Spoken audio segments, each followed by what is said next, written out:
नसूह एक ऐसा मर्द था जो औरतों जैसी शक्ल व सूरत रखता था, नर्म आवाज, नाजुक जिस्म और दाढ़ी के बगैर। वो इसी जाहिरी भेस का फायदा उठाकर जनाना हमाम में औरतों का मसाज करता था। ये उसके लिए जरिया माश भी था और उसके दिल में छुपी ख्वाहिश की तकमील भी। कई बार जमीर ने उसे मलामत की, मगर हर बार वो अपनी तौबा तोड़ देता था। एक दिन बादशाह की बेटी हमाम में आई और मसाज के बाद उसका कीमती हीरा कहीं खो गया। शहजादी के हुक्म पर सबकी तलाशी ली जाने लगी। नसूह बदनामी और शर्मिंदगी के डर से एक कोने में छुप गया। जब उसने देखा कि कनीजें उसे ढूंढ रही हैं, तो उसने रोते हुए सच्चे दिल से खुदा से तौबा की और दुआ मांगी, ऐ अल्लाह, मैं वादा करता हूँ कि आज के बाद कभी ये गुनाह नहीं करूंगा, मेरी लाज रख ले। उसकी दुआ अभी खत्म भी नहीं हुई थी कि बाहर से आवाज आई, नसूह को छोड़ दो, हीरा मिल गया है। नसूह की आंखों में आंसू थे और दिल में इत्मीनान। उसने शहजादी से रुखसत ली और घर आ गया। नसूह जान गया था कि अब इस शहर में रहना मुमकिन नहीं, जहाँ की औरतें अब भी उसे चाहती थीं। उसने अपनी तमाम नाजायज कमाई गरीबों में बांट दी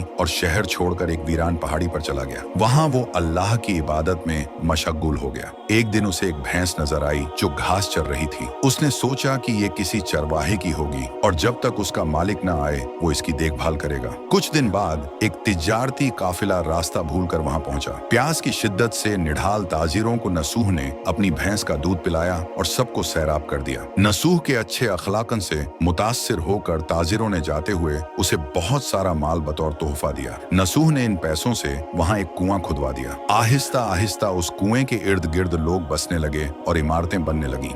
नसूह की नेकियों की वजह से सब उसकी इज्जत करते थे। नसूह की नेकी और शोहरत के चर्चे बादशाह तक जा पहुंचे। बादशाह उससे मिलने का बेहद मुश्ताक था, लेकिन नसूह ने बादशाह के पास आने से इनकार कर दिया। इस बेनियाजी ने बादशाह की मिलने की तलब और बढ़ा दी और उसने खुद नसूह से मिलने का फैसला किया। जब बादशाह नसूह की बस्ती में दाखिल हुआ, वहीं उसकी रूह कब्ज हो गई। चूंकि बादशाह बतौर अकीदतमंद नसूह के पास आ रहा था और रियाया भी नसूह की खूबियों की कायल हो चुकी थी, सब ने नसूह को बादशाह के तख्त पर बिठा दिया। नसूह ने इंसाफ का निजाम कायम किया और उसी शहजादी से शादी कर ली जिसके गोहर की वजह से उसे हिदायत मिली थी। एक दिन एक शख्स दरबार में आया और अपनी गुमशुदा भैंस का जिक्र किया। नसूह ने मुस्कुराते हुए कहा, तुम्हारी भैंस मेरे पास है और आज जो कुछ मेरे पास है वो सब उसी की वजह से है। इस पर वो शख्स कहने लगा, ऐ नसूह, जान लो, न मैं इंसान हूँ और न ही वो जानवर भैंस है। हम दो फरिश्ते थे जो तुम्हारा इम्तिहान लेने आए थे। ये सब कुछ तुम्हारी सच्ची तौबा का नतीजा है। ये कहकर वो दोनों फरिश्ते नजरों से गायब हो गए। इसी वजह से सच्चे दिल से की गई तौबा को तौबा नसूह कहते हैं।